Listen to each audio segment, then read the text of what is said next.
Faites de l'impact. Shalom bien-aimés dans le Seigneur. Notre méditation du jour s'intitule « Faites de l'impact ». Nous tirons notre texte dans Matthieu 4, 24 qui nous dit ceci.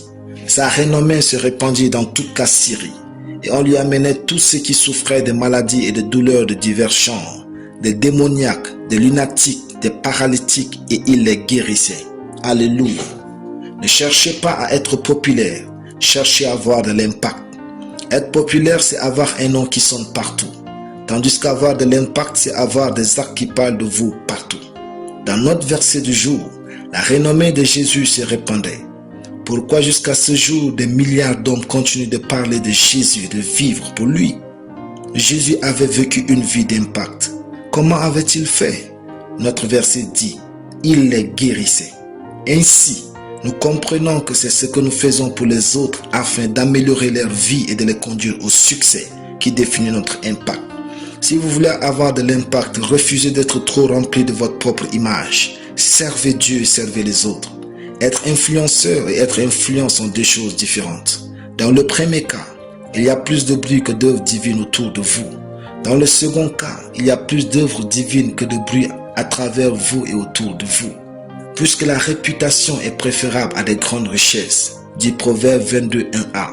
Alors ayez de l'impact dans cette vie et elle vous fera du bien en retour. Si vous voulez donc avoir de l'impact, commencez par servir les autres avec un seul cœur et sans calcul. Ce n'est pas difficile, c'est un choix. Si vous voulez avoir de l'impact, commencez à apporter des solutions dans votre famille, votre quartier, votre église, votre lieu de travail, afin de bâtir un monde meilleur.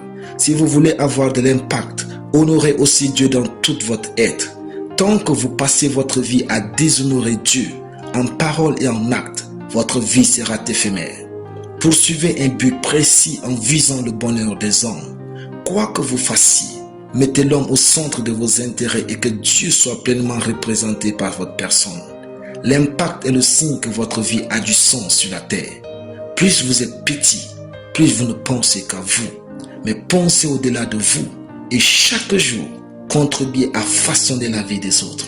Alléluia. Prions. Merci Père pour ta parole. Je vis une vie d'impact en améliorant celle des autres au nom de Jésus. Amen. La lecture biblique en une année. 2 Rois chapitre 21 à 2 Rois chapitre 25. Soyez bénis. C'était le pain du ciel.